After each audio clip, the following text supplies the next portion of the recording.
ನಮಸ್ಕಾರ. ಪ್ರಜಾರಾಜ್ಯ ಕನ್ನಡ ನ್ಯೂಸ್ಗೆ ಸ್ವಾಗತ. ನಾನು ರಾಮಗೌಡ ಪಾಟೀಲ್.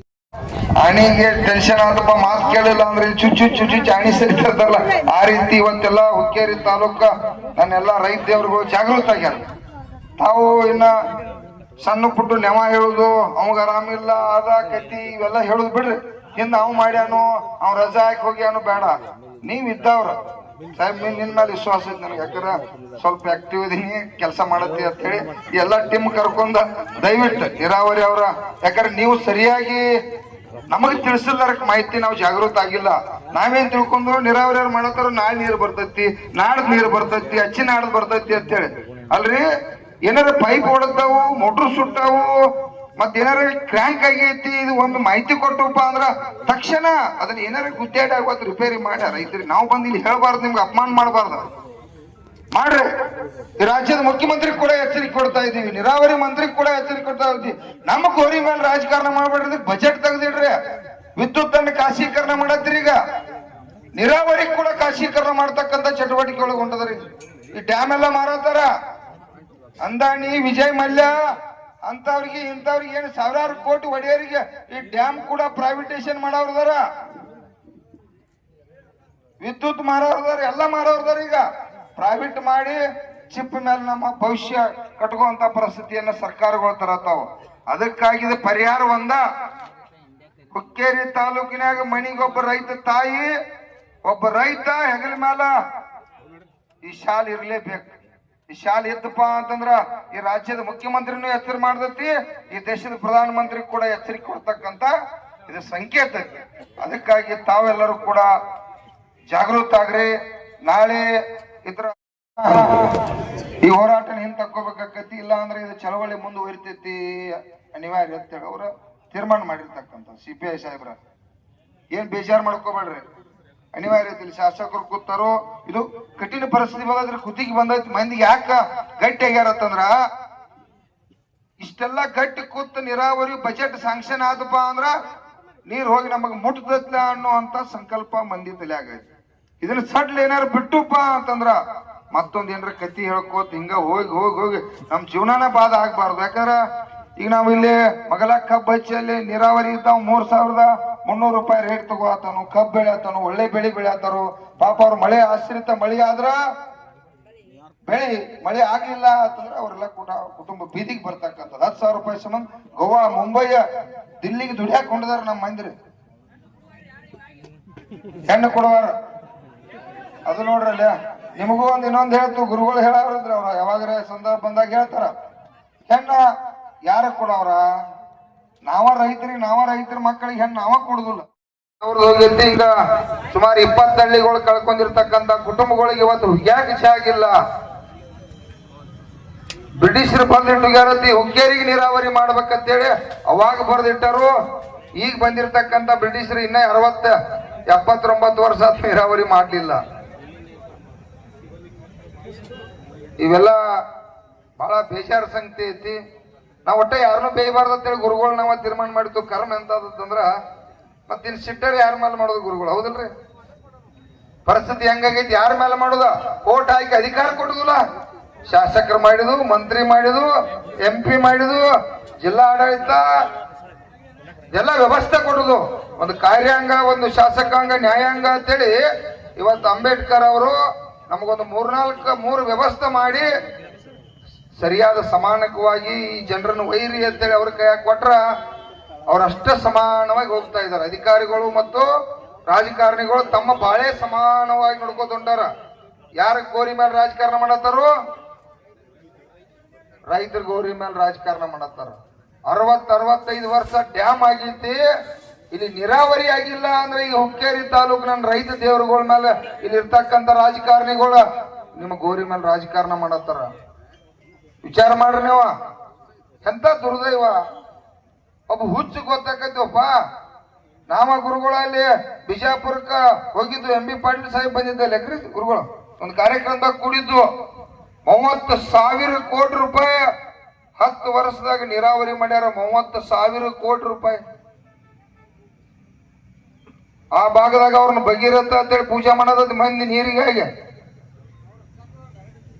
ನಮ್ಮ ಉಮೇಶ್ ಕತ್ತಿ ಸಾವುಕಾರ ಅನಿಸ್ಕೊಂಡಾರು. ಏನ್ ಬೇಕಾದ್ರೆ ನೀವೆಲ್ಲ ಪ್ರೀತಿ ಮಾಡಿರ್ತಕ್ಕಂಥವ್ರು. ಯಾಕೆ ಅವ್ರು ಒಂದು ದಿನ ಇದನ್ನ ಗಂಭೀರವಾಗಿ ನನ್ನ ರೈತ ದೇವರುಗಳನ್ನ 60-70 ಹಳ್ಳಿ ರೈತ ದೇವರುಗಳನ್ನ ಒಂದು ದಿನ ನೋಡಿರಪ್ಪ ಅಂತಂದ್ರೆ ನೀರಾವರಿ ಆಗಿ ಹೋಗ್ತಿತ್ತು.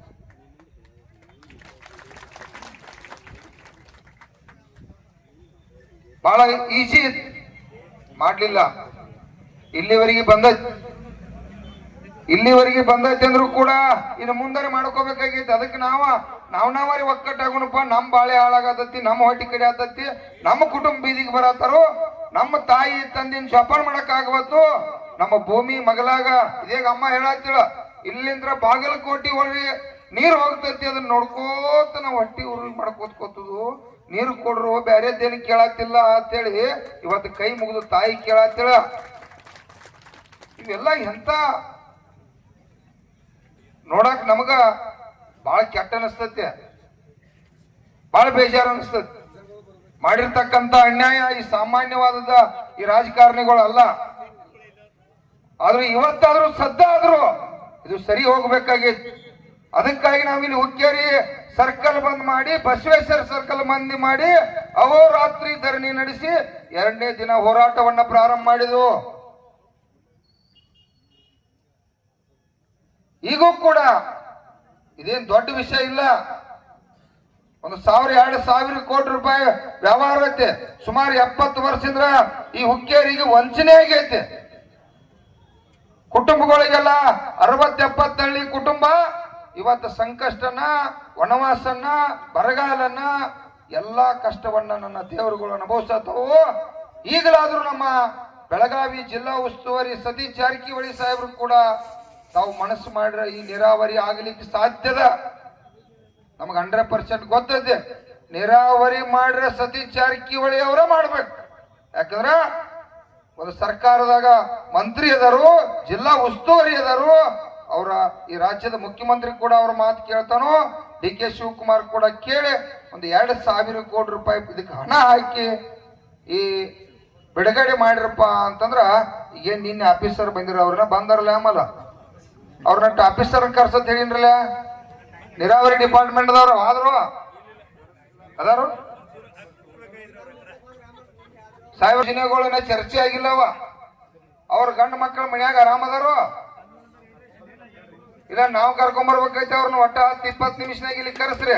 ಅವ್ರ ಏನ್ ಕೆಲಸದ ಬೇರೆ, ಇಲ್ಲಿ ಬೀದಿ ಒಳಗ್ ಕುಣಿಸಿ ಅವ್ರ ತಲೆ ಹಿಡಕ್ರಿ ಏನೇನ ದಿಕ್ ತಪ್ಪಿಸ್ತಾರೋ. ಇಲ್ಲಿ ನಾವು ಬಂದು ಕೂತು ನೀನ್ ಹೇಳಿದವ್ರು ಗುರುಗಳು ಏನ್ ಹೇಳ್ಯಾರು, ಯಾರು ಆಫೀಸರ್ ಎದ್ದು ಹೋಗಂಗಿಲ್ಲ ತಿಳಿಯಾರ. ಇನ್ನ 12 ಗಂಟೆ ಆದ್ರೂ ಒಬ್ಬ ಆಫೀಸರ್ ಇಲ್ಲ ಅಂದ್ರ ಸಾಹೇಬ್ರ, ಪೊಲೀಸ್ ಇಲಾಖೆಯವ್ರು ದಯವಿಟ್ಟು ಅವ್ರ ತಕ್ಷಣ, ಎಲ್ಲಿ ನೀರಾವರಿ ಡಿಪಾರ್ಟ್ಮೆಂಟ್ ಅವ್ರ ತಕ್ಷಣ ಬೇಕು ನಮಗ. ತಹಶೀಲ್ದಾರ್ ಸಾಹೇಬ್ರು ಕೂಡ ಇಲ್ಲಿ ಬೇಕು. ತಕ್ಷಣ ಅವ್ರಿಗೆ ಕರ್ಸತಕ್ಕಂತ ಕೆಲಸ ಮಾಡ್ರಿ. ನಮ್ಮ ರೈತರಿನ ಬಹಳ ಮಂದಿ ಬರತ್ತಾರ, ಎಲ್ಲಾ ಜಿಲ್ಲೆಯಿಂದ ಕೂಡ ಭಾಗವಹಿಸತ್ತಾರು. ಇಲ್ಲಿ ರೈತರು ಕೂಡ ಬರ್ತಾರೆ. ಎಲ್ಲಾ ಕೆಲಸ ಮುಗಿಸಿ ಬಂದ್ ಕೂತ್ರಪ್ಪ ಅಂದ್ರ ರಾತ್ರಿ 10 ಆದ್ರೂ ಹುಲಿಗಳು ಇಲ್ಲೇ ಕೊಡುವುದಾವು. ಮತ್ ಯಾವ ಯುದ್ಧಕ್ಕೆ ಕರೆ ಕೊಡ್ತಲ್ಲ ಆ ಯುದ್ಧಕ್ಕೆ ಕೂಡ ಗಟ್ಟಿದ್ರಿ. ಹೌದಲ್ರಿ? ಚೆನ್ನಮ್ಮಜಿಗಳು ಕೈ ಹತ್ತವರ್ಲ ನೀವೈತ್ರ ಮತ್ತೇನ್ರ ಬದಲಾವಣೆ ಆಗ್ತೈತಿ. ಅದಕ್ಕಾಗಿ ನಾವೆಲ್ಲ ಕೂಡ ಗಟ್ಟಿ ಆಗ್ತಕ್ಕಂತ ಸಂದರ್ಭ.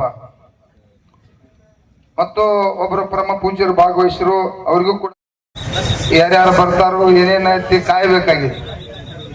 ಬರೋದು ಅವ್ರ ಕರ್ತವ್ಯ ಐತಿ. ಮತದಾನ ಅಂತೂ ಮಾಡಿಬಿಟ್ರಿ. ಈಗ ನಿಖಿಲ್ ಕತ್ತಿ ಅವ್ರಿಗೂ ಮಾಡಿರಿ, ಸತೀಶ್ ಜಾರಕಿಹೊಳಿ ಸಾಹೇಬ್ರಿಗೂ ಕೂಡ ಮಾಡಿದ್ರಿ. ಇಲ್ಲ, ಎರಡು ಕೂಡ ಓಟ್ ಹಾಕಿರ್ತಕ್ಕಂಥ ಮಂದಿ ಇದ್ರಿ. ಇಲ್ಲಿ ಎಲ್ಲರದು ಜವಾಬ್ದಾರಿ. ಯಾರ್ಯಾರ್ದು ಏನು ಆಟ ಐತಿ ನೋಡೋಣ್ರಿ, ಬರ್ಲಿ. ಒಟ್ಟ ಯಾರ ಮೇಲ ನಮಗಂತೂ ವಿರೋಧಿಲ್ಲ. ನಮಗ ನೀರ್ ಆಗ್ಬೇಕಾಗಿತ್ತು. ಇದೇಗ ಅಮ್ಮ ಬಾಳ ಚಂದ ಮಾತಾಡ್ಲ, ಹುಲಿ ಹೇಳ್ತದ ಏನ ಮಕ್ಕಳ್ರೆ ನೀವು ಬರ್ಬೇಕಂತ ಹೇಳಕ್ಕೆ. ಯಾಕಂತಂದ್ರ ಪರಿಸ್ಥಿತಿ ಹಂಗೈತಿ, ಓಟ್ ಹಾಕಿದ್ದು ನೀವು ಬರಬೇಕು ಮಕ್ಕಳ್ರೆ ಅಂತ ಹೇಳುವಂತ ಶಬ್ದ ಹೇಳಿ. ಯಾಕಂದ್ರೆ 80 ವರ್ಷದ ತಾಯಿ ಅದಾಳ. 80 ವರ್ಷ ಆಗಿದ್ದ ಇದ್ರೊಳಗ ನೀರಿಲ್ದ ಸಾಯತನು. ಇನ್ನರೇ ಆಗೋತಕ್ಕ ಮ್ಯಾಗ ಹೋಗುವಾಗ ನೀರಾರ ನೋಡಿ ಹೋಗ್ತಂತ ಅಂತೇಳಿ ತಾಯಿ ಹೇಳತ್ತಾಳ. ನಾಚ್ಬೇಕು ಈ ರಾಜಕಾರಣಿಗಳು. ಬೇಜಾರಾಗೈತಿ. ನಾನು ಹಂಗ ಮಾತಾಡೋದನ್ನ ಭಾಷಣ ಸ್ಟಾರ್ಟ್ ಮಾಡಿಲ್ಲ. ನೀವೆಲ್ಲ ಶಾಂದ್ರ ಕೂಡ್ಲಿ ಅಂತೇಳಿ ಹಂಗ ಚರ್ಚೆ ಸ್ಟಾರ್ಟ್ ಮಾಡಿದ್ವು.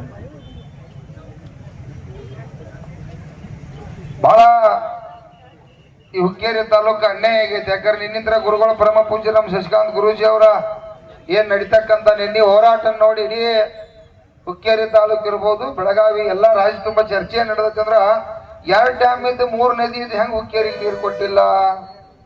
ಉಮೇಶ್ ಕತ್ತಿ ಅವರು 2 ಸಲ ಮಂತ್ರಿ ಆಗಿದಾರಲ್ಲಿ, 8 ಸಲ ಶಾಸಕರಾಗಿರ್ತಕ್ಕಂಥ ಕುಟುಂಬ. ಯಾಕೆ ನೀರಾವರಿ ಮಾಡ್ಲಿಲ್ಲ ಅನ್ನೋದು ಯಾರಿಗೂ ಗೊತ್ತೇ ಇಲ್ಲ. ನಿಮ್ಗೆ ಹುಕ್ಕೇರಿಗೆ ನೀರಾವರಿ ಇಲ್ಲ ಅನ್ನೋದ ನೀವ್ ಯಾವಾಗ ಇಲ್ಲಿ ಸರ್ಕಲ್ದಾಗ ಹೋರಾಟ ನಮ್ಮ ಪರಮ ಪೂಜ್ಯರು ಎಲ್ಲ ನನ್ನ ರೈತ ಮುಖಂಡರ ನೇತೃತ್ವದಾಗ ಹೋರಾಟ ಸ್ಟಾರ್ಟ್ ಮಾಡಿರಿ, ಇವತ್ತು ನಾಳೆಗೆ ಗೊತ್ತಾಗಿದ್ದು. ಹೌದ್ರಿ ಗುರುಗಳು? ನಮಗೂ ಕೂಡ ಗೊತ್ತಿತ್ತ, ಆದ್ರೆ ಹಿಂಗಿಂಗ ಇಷ್ಟೆಲ್ಲ ಮೋಸ ಆಗೈತಿ ಅನ್ನೋದು ಕೂಡ ಇವತ್ತು ನಮಗಷ್ಟ ಕಲ್ಪನಾ ಇದ್ರಿಕಿಲ್ಲ. ದುರ್ದೈವ. ಈ ಕೆಟ್ಟ ವ್ಯವಸ್ಥಾ ಜೊತೆ ನಾವು ಬದುಕಾತು. ಈಗೇನೋ ನೀವು ಹುಕ್ಕೇರಿ ಅವರು ಸ್ವಲ್ಪ ಆಕ್ಟಿವ್ ಆಗಿದ್ರಿ, ರೈತ ಸಂಘ ಏನ ನಾಗರಾಜ ಸಂಜು ಅವರು ಎಲ್ಲ ಕಟ್ಟಿರಲ್ಲ, ಈಗ ಒಂದ್ ಸ್ವಲ್ಪ ಆಕ್ಟಿವ್ ಆಗಿ ಪ್ರಶ್ನೆ ಮಾಡ್ತಕ್ಕಂಥದ್ದಾಗಿ. ದುರ್ದೈವ ನೋಡ್ರಿ, 69-60 ವರ್ಷದಿಂದ ಬರೀ ನೀರು ಕೇಳಕ್ಕಾಗಿಲ್ಲ ನಿಮಗ. ಕುಡಿಯಾಕ ನೀರು ಒಂದು ತಿಂಗಳಿಗೊಮ್ಮೆ ಅಮ್ಮನಿಗೆ ಒಳಗೆ ಬರ್ತಾವ. ನಿರ್ಸೂಸಿ